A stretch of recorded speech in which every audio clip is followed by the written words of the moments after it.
bom, senhor presidente, senhores telespectadores, funcionários. Eu, como tenho estudado e estou estudando a história da educação, desde o descobrimento do Brasil, já cheguei ao ano 1930. Estou avançando, entendendo as constituições, entendendo os defensores da educação, aqueles que defenderam bastante ao longo da história, lá no Império, no início da Velha República. Sempre teve gente boa que entendeu que a educação fosse realmente muito importante. Ontem, os senhores viram no Brasil, não é assim eu creio que não é uma luta de boxe entre simpatizantes do presidente e adversários, assim, revezando em manifestações no país. Não é isso. Nós não estamos... Lá na Venezuela a gente vê todo dia uma manifestação pró o presidente e uma manifestação em benefício da oposição, do Guaidó. Ali é toda semana uma multidão na rua, na outra semana outra multidão na rua, parece que um querendo medir quem tem mais gente na rua toda semana. Aqui não, no Brasil não. Acho que deve encerrar ou diminuir tudo isso para a gente trabalhar. Então, nós estamos precisando mesmo trabalhar bastante, né, deixar essas manifestações, conter um pouco as palavras, segurar a língua. Isso é muito importante, a gente segurar a língua, né? Ficar falando coisas que uma palavra de um presidente, a palavra de um ministro, ela tem uma importância muito grande. A população é um líder, né, eleito, né? É uma liderança importante, distinta. E a expressão de um deles, assim, de uma maneira não muito bem planejada, provoca um tumulto, um revanchismo, uma certa ofensa às pessoas, termina sendo revidado tudo isso, mostrando força. Isso não é bom. Ainda mais o Ministério da Educação, que é um ministério que tem que trabalhar demais. O Ministério da Educação, ele devia ficar calado e trabalhando, né? Ele devia estar correndo esse Brasil, olhando escolas, olhando como é que está o Piauí, olhando os exemplares, referência do esforço de alguns municípios do estado do Ceará, e assim outros municípios do Brasil. O Sudeste tem uma educação muito bem construída, não é? Então, eles têm que rodar esse país para ver o que é que está precisando no Vale do Jequitinhonha, nas cidades pobres, né? Como promover uma equidade na distribuição dos recursos, que vem aí o novo FNDE, que tem que ser constitucionalizado. Então, com isso, eu creio que o ministro tem um servição gigantesco para fazer, para se tornar um líder de um grande movimento nacional pela qualidade da educação. Esse bate-boca, essa luta de boxe, essa coisa, isso a soma é zero ou negativa, isso não vai levar ninguém para frente. Mas como eu estou tendo cuidado de analisar as constituições brasileiras, as constituições aqui da América, sobre a do Peru, do México, estou olhando tudo isso aí para a gente observar por que realmente o nosso país não tem avançado, não tem conseguido superar as dificuldades históricas, né? E sempre nesse marca-passo, igual soldado recruta em desfile, o marche-marche, aquele bate-bola, aquele bateção de pé que não sai do mesmo lugar. Isso vem lá, eu já levantei isso tudo, com muita tristeza. Cada ideia brilhante, os anos 20 do Brasil, até 1930, teve uma estupidez assim, de ideias maravilhosas, até do escritor Mário de Andrade. Mário de Andrade foi o grande líder do movimento da Semana da Arte Moderna Brasileira, de 1922. Ele já defendia com muita garra uma educação de qualidade. E ele chegou a ser, naquele tempo não chamava secretário de Educação, tinha outro nome, parece que era inspetor, Departamento de Cultura de São Paulo. Ele foi em 1937, 36, até ficou 2 anos só. Naquela época, ele já desenhava as escolas, ele projetava como é que devia ser uma escola. A escola devia ser uma escola ampla, um grande pátio, bem arborizada, com janelas largas para a ventilação passar e a luz, onde as crianças pudessem correr, onde as crianças pudessem brincar.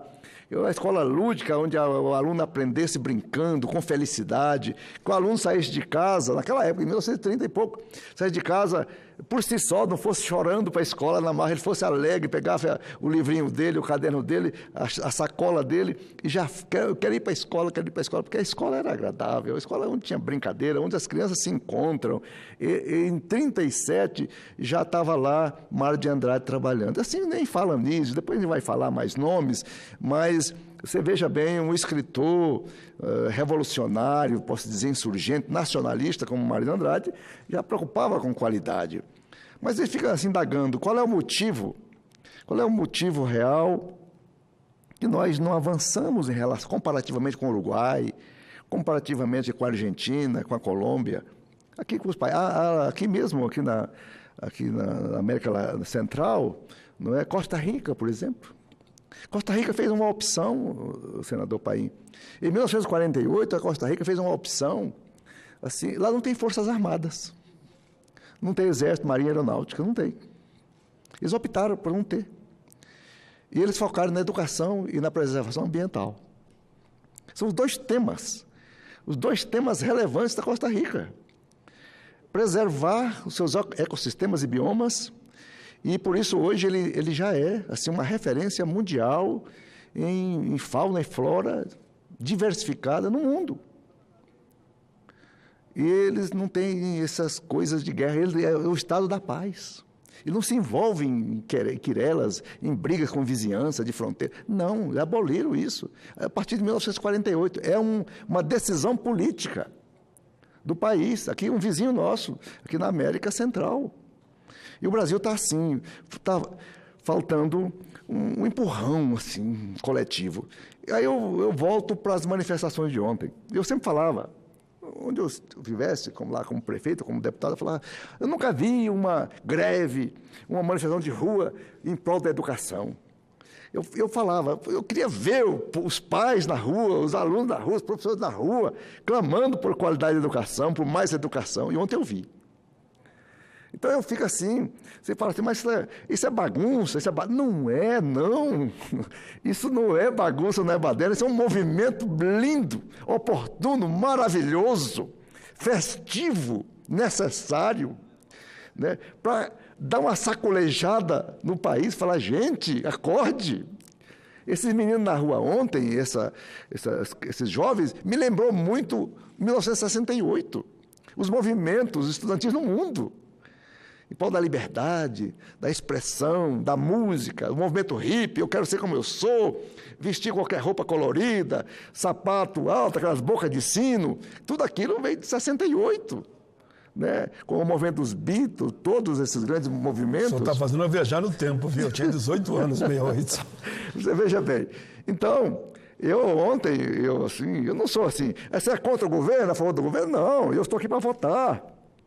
Está pelo Brasil, eu estou aqui para cumprir meu papel patriótico desse momento histórico, contribuir para o país sair do buraco. É o que eu quero, não é? E eu gostaria que as reformas que viessem, ou todos os ajustes necessários que o Brasil precisa mesmo na violência, na situação prisional. Olha a situação prisional brasileira, olha as estatísticas da violência existente nos estados, até aumentando até a violência por parte dos policiais, também, eu estava ouvindo o rádio hoje cedo, vi que São Paulo aumentou bastante, no Rio de Janeiro aumentou bastante, e outros estados, é uma guerra assim, uma guerra soturna, silenciosa, que termina acontecendo a violência de dois lados, isso vai, e a morte de inocentes, e o sistema prisional, medieval, horroroso, que não ressocializa ninguém no país, aquele amontoado de presos ali, que sai dali até assim agravados, revoltados, indignados, que não é esse o objetivo do aprisionamento, é outro, não é? Então, Senhor presidente, a manifestação de hoje, voltando à terra do meu discurso aqui, que a gente flutua, né? E vai fora. Posso lhe adiantar porque eu estou ouvindo. Está muito bom. Eu vou lhe dar mais de 10 minutos além do que está ali. Não, de jeito nenhum. Aí é demais, né? Não. Então, o tempo que achar necessário. Vossa Excelência, interessa,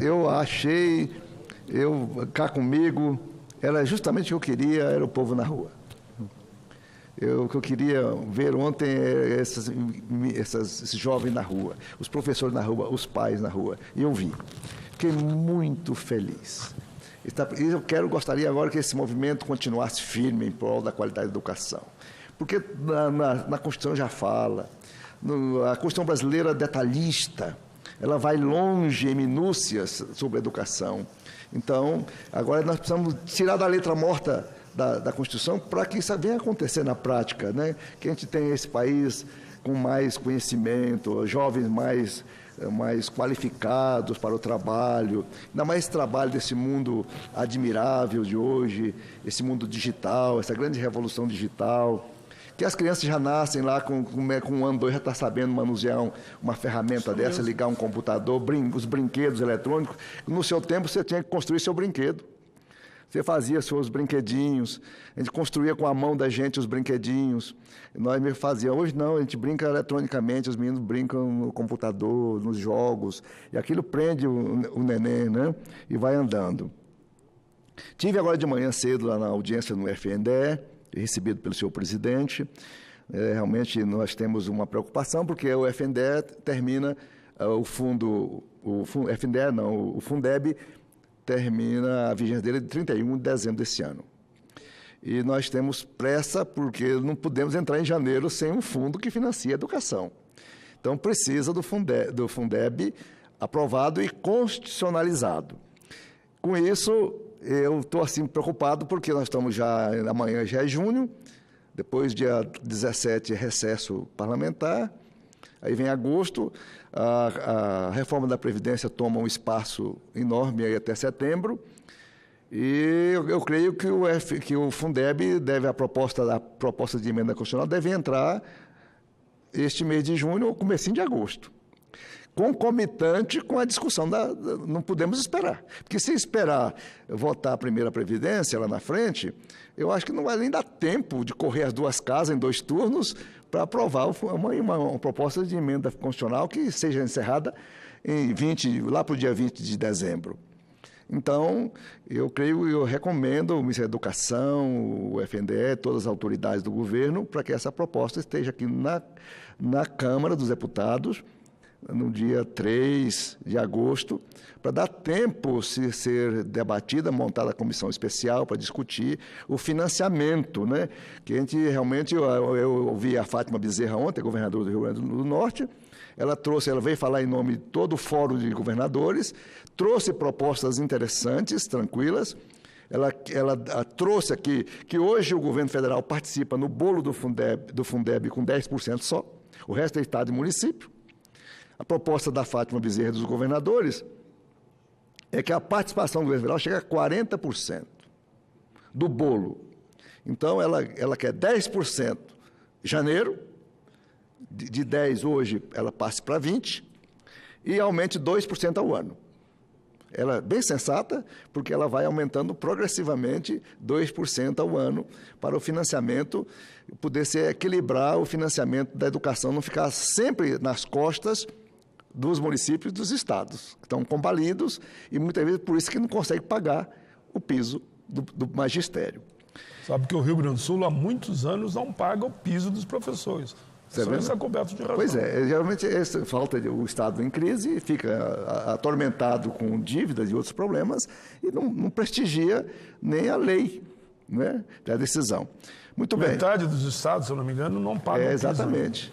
Então, senhor presidente, esse assunto é também muito importante para o Brasil, que é a garantia do financiamento equilibrado da educação, que é uma proposta que a gente não pode deixar de esquecer num discurso como este, sexta-feira, que a gente tem mais tempo, de homenagear um senador aqui da casa, o João Calmon. João Calmon carregou os mandatos dele como senador, na defesa do financiamento equilibrado da educação.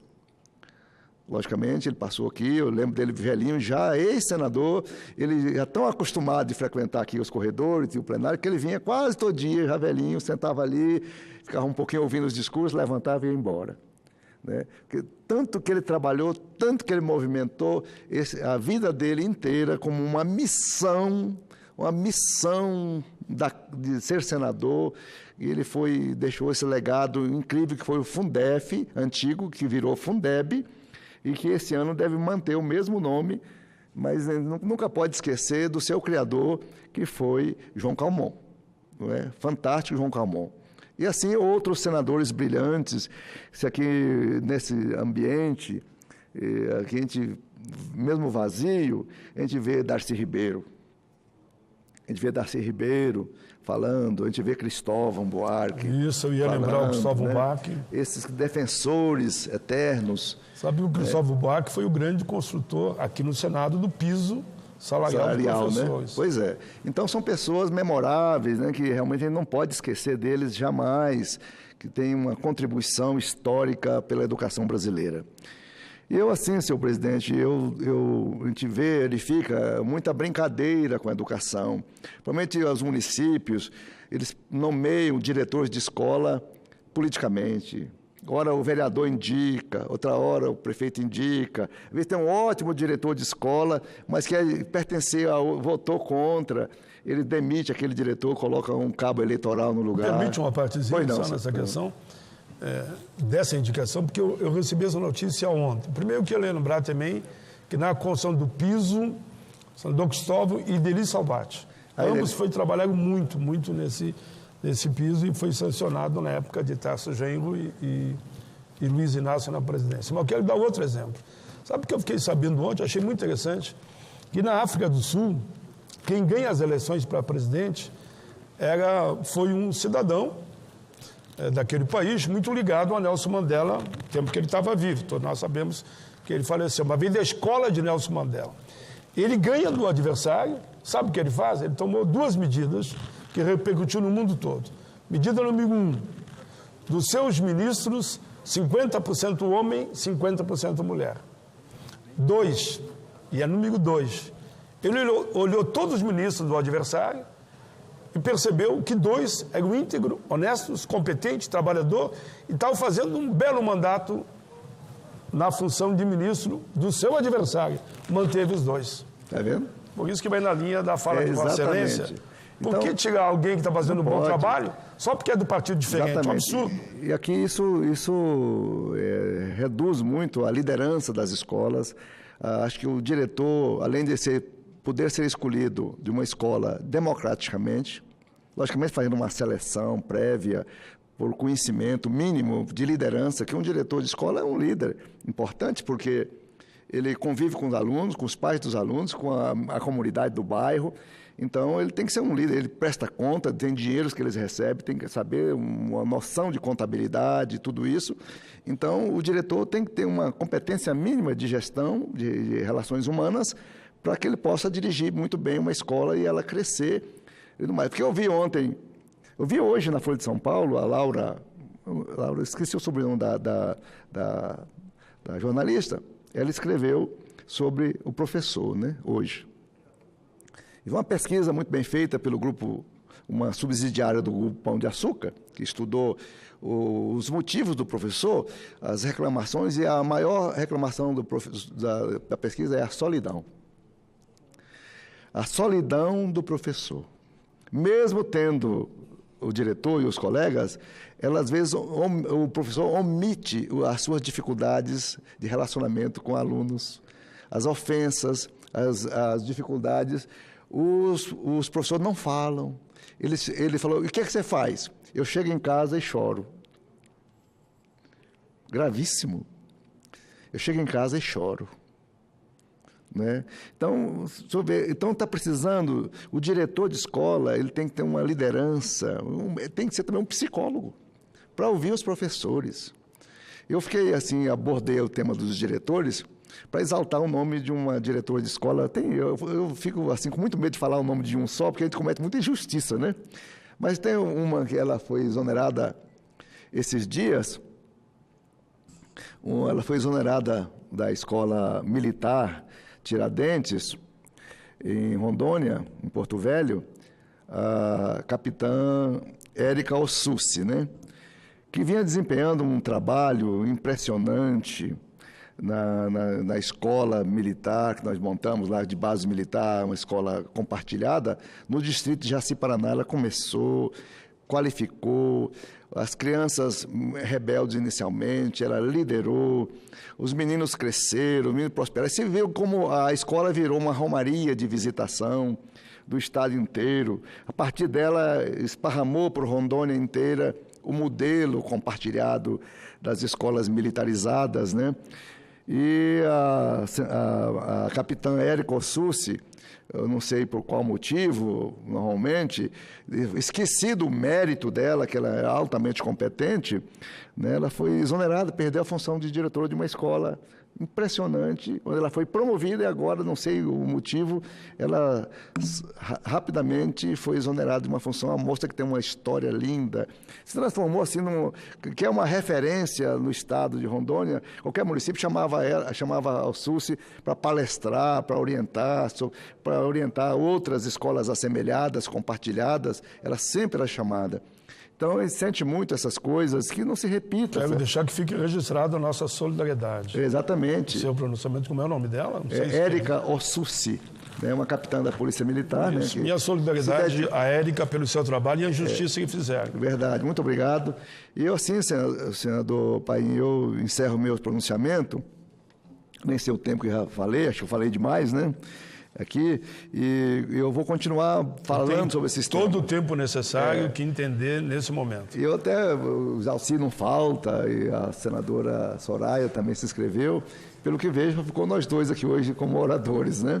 Então, muito obrigado a todos, e fica aqui a minha posição clara, entendam bem.